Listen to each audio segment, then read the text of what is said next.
Hi everyone, this is Yvette from My World of Metaphysics. And if you're wondering what you should be doing during the new moon in Scorpio, you landed on the right video. Today we're going to speak briefly about what you should be doing during this time and how it can benefit you with your manifestations. But before we get started, if you're new to this channel, this is the metaphysical law of attraction channel that gives you manifesting techniques in all different ways.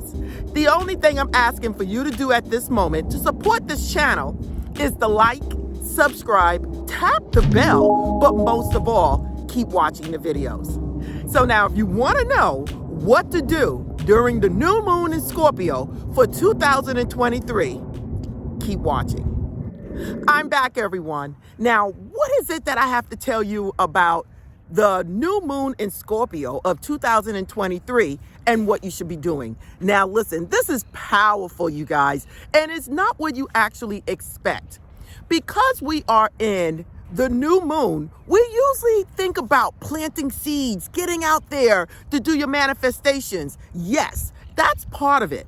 But because we are in the new moon in Scorpio, I'm going to tell you some additional things. Now listen, the new moon in Scorpio is more about transformation, everyone. It's about emotions. It's about getting in tune with who you are. It's about becoming the new you. Now, you're probably saying, well, Yvette, wow, we're having a new moon and it's time to plant seeds. And yes, it is time to plant seeds. But at the same time, you're going to take a little bit of time at this moment, because we're in a new moon in Scorpio, to reflect on what you have in your life, what you're doing in your life, what needs to go. Do you need to control your emotions? What is it really that I want to do in life? The new moon in Scorpio is very emotional. And it's a time for reflection, and it is a time for a metamorphosis, everyone. Yes, when I say a metamorphosis, I mean leaving behind the old you to allow the true you to awaken. Now, listen, this is powerful, especially for those people that are not seeing what they want in life. They're not seeing their dreams come true.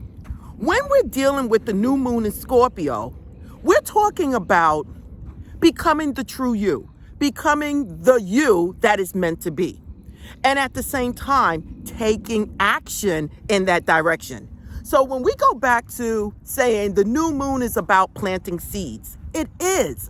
It's about knowing who you are, knowing what you came here for, knowing what you desire in life, and then taking action. So when you find out what it is you really want in life, you are basically planting that seed, because you're finding out, who am I? What am I supposed to do? How do I feel about this? How do I feel about my current occupation? How do I feel about my current relationship? How do I feel about me in general?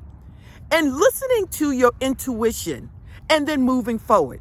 So again, it is a metamorphosis. Now, when it comes down to planting seeds, once you do the legwork on what is it you want in life, what is it you want to do, now it's time to plant that seed. Now it's time to take some action and get out there and start moving, making moves that you know you should have made a long time ago.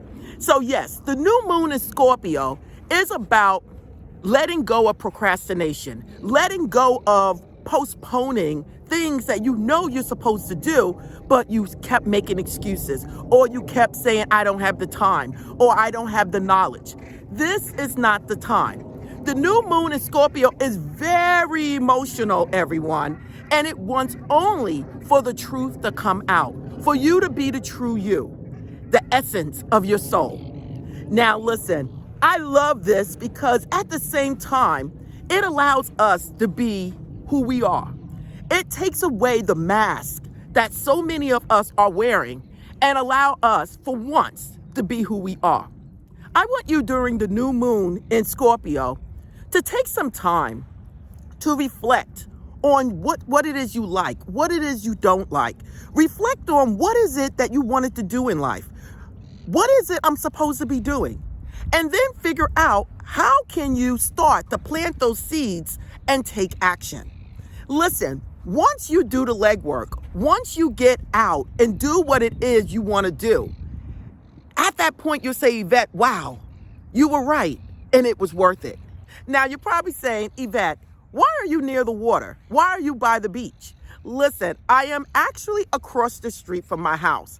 I decided to do this particular video near the water because the new moon in Scorpio is about emotions, okay? It's about release. It's about reflection. It's about a metamorphosis, a transformation. So where else would I want to do this video but by the water? Remember, you guys, the water in your dreams, the water in life represents your emotions. And that is the reason why I am here today near the water. So you're probably saying, Yvette, what kind of rituals should I be doing at this time? Now, listen, we just left out of the waning moon. And that is also a moon cycle of release, of letting go. During this cycle, you're going to continue doing rituals that's going to help you release, that's going to help you become the true you. And that could be mirror work. That could be the Ho'oponopono technique. That could be scripting, writing a letter to God. That could be meditation. That could be taking a walk like what I'm doing right now by the water. Whatever it is that you can commune with your higher self, with the angels that guide and protect you. That is what I need you to do at this point. And then when you get guidance, when you get that intuition that this is what you're supposed to be doing, at that moment, I want you to start planting that seed, getting ready to take action to do whatever it is you want to do. Now, during the new moon, a lot of people like to plant seeds, and planting seeds can be affirmations. It could be visualization. It could be scripting, doing the 369. It could be writing yourself a letter, writing a letter to the universe. It could be whatever it is. It could be prayer work. Whatever it is you normally do to plant the seed about what it is that you want. And then I need you to go right into taking action. Right into taking action, and that's going to take you into the waxing moon. So what I want to say, enjoy the new moon in Scorpio. Whether you're coming up with a lot of emotions, crying, not understanding what's going on, it's all part of the healing process, everyone. The main thing to take from this is a time of transformation. This is a time of letting the old you go so that the new you can rise. So listen, this is Yvette from My World of Metaphysics, and we just spoke about the new moon in Scorpio and what you should actually be doing. So again, everyone, if you like this video, the only thing I'm asking for you to do is to like, subscribe, tap the bell, but most of all, keep watching the videos. If you want to join membership of My World of Metaphysics, don't forget to click the join button. Join so many people that have already become a member of this channel. If you want to know anything about My World of Metaphysics, everything is in the description. If you want readings or coaching, or if you want to buy crystals, candles, sage, whatever it is, everything is here for your manifestation purposes, all in one spot.